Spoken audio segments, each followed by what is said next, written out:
Ito guys, PM day ngayon ng aming mga ventilator. So, schedule namin ito ngayon. So, ngayon, ano bang kailangan nating pag nag-PM tayo guys, ano ba nating kailangan nating i-clean at saka yung papalitan. So, ito guys, nakita mo yan, ayan. Expiratory valve guys, kailangan mong linisin yan. Kasi nagkakaroon ng asin-asin yan. Ayan. Lahat ng mga expiratory valve, pag PM, every 6 months, linisin natin yan. Kasi minsan, napupuno ng asin yan. Ayan. So, ayan guys. So, for preventive maintenance yan. Ito pa. So, ito pa. Ayun. Ito guys. Loob pa. Dami pang ano dito. So, ito guys, pagkatapos mong ang PM ng pag PM dito guys ng every 6 months ng SB 300 natin. Kailangan lang nating ipapalitan yung mga filter. Ngayon, kung ang filter mo lilinisin mo lang, yan. Ito kailangan mo linisin. Ito kung maruming-marumi na, pwede mo naman palitan. So pwede mo rin yang palitan lang tong ito. Kung meron kayong ganito, pwede mo palitan mo lang yan.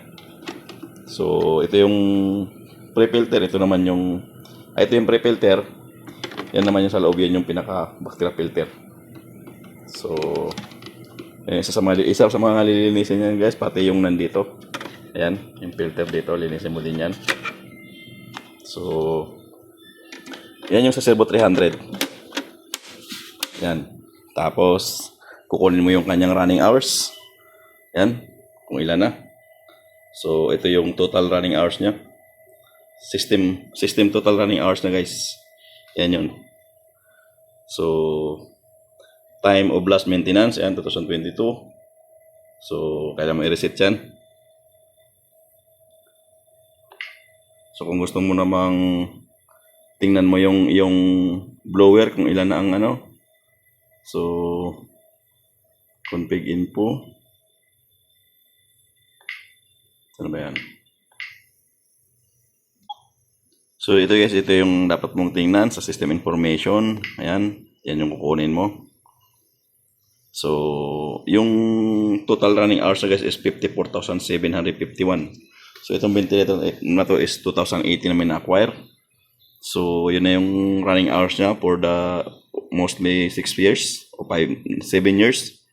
So makikita mo rin yung blower box na guys. So ang time left for next blower box maintenance is 1,258 hours. So yan na lang yung maintenance na remaining niya guys. Pero pwede mo rin i-reset yan. So yung sensor calibration, system startup calibration niya is ngayon lang. At saka yung flow calibration ngayon lang din. So yan. So yun yung titingnan mo dito guys sa SB300. So dito naman sa 600 guys, iba naman. So ito yung 600 namin. So ito yung blower box niya. May blower box tong kasama. So ayan. Yung Mindray na SB600 namin. Meron tong kasamang blower box. Pwede mo siyang gamitin na walang air. Pwede rin gamitin meron. So ayun, kapapalit lang namin ng guys, ito yung sensor na original niyan. So pinalitan namin ng electromagnetic na. Ayan na. So yan yung electromagnetic sensor niya. So pinalitan na namin para wala nang palitan ng sensor. So dito guys.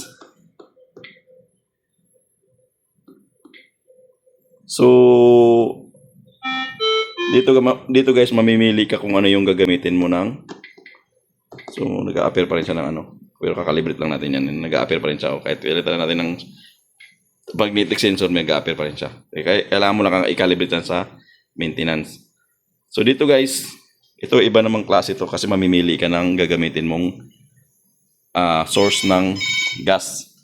Pwede mong built-in. Ito guys. Ayan. Mamimili ka lang dyan. So ngayon guys, nakasaksak ako sa wall. Ayan.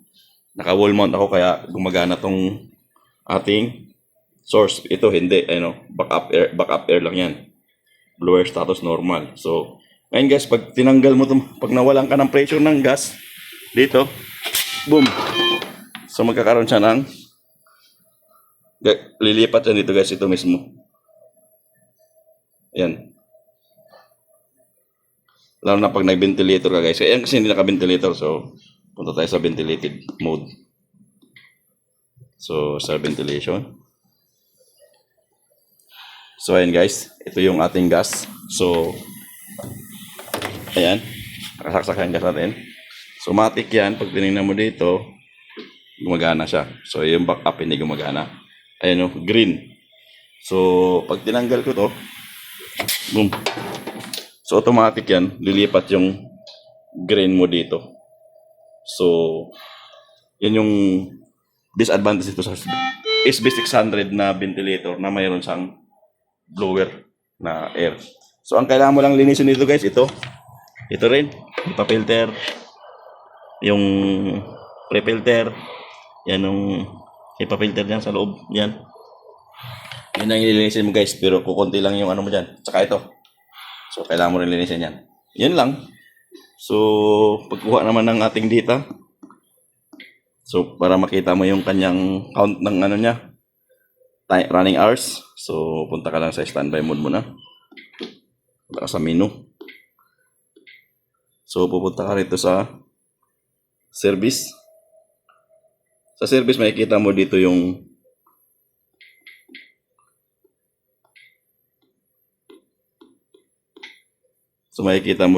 kanyang setup. Yan. Blower. So blower running time niya is 2,377 na guys. Yun yung blower mismo ng air. So kasi ginagamit niya to na walang air, kaya ganito yun. Ngayon, makikita mo yung total running hours na guys. Dito naman tayo sa system. So, ayan o. Yung system niya.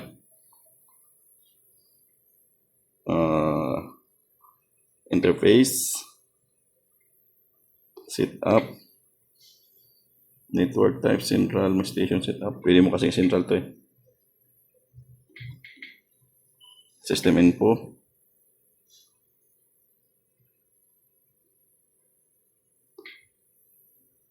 So dito mo kasi makikita yung kanyang machine count.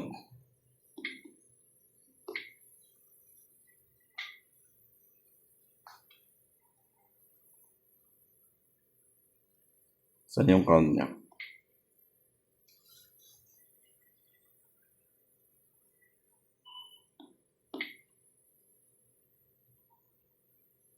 Discover.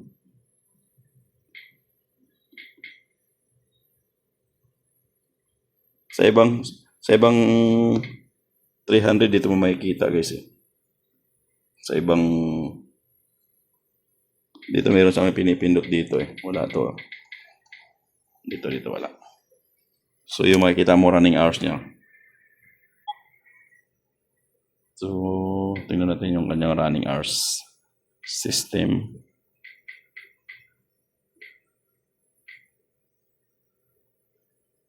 Default interface, ventilator location, system information, maintenance. Ayan, dito mo sa makita yung kanyang system total running time is 2,922. Yan yung total running hours guys. So konti lang diferensya doon sa blower box. So, system startup time, configuration, auto sensor last. Ngayon lang. Ayun. 0.25, 0.3 to 8. Tapos yung flow calibration natin is ayun din. So, mali yung time nito. So, yun lang guys. Ganun lang ang ating pag-PPM ng ating mga machine. So may mga PM kit to for 300 hours at 3,000 hours. So meron tong mga may PM kit kami. So hindi pa kami papalit sa ngayon. At ito ay bago lang to. 2025 lang to. January. So yan lang guys.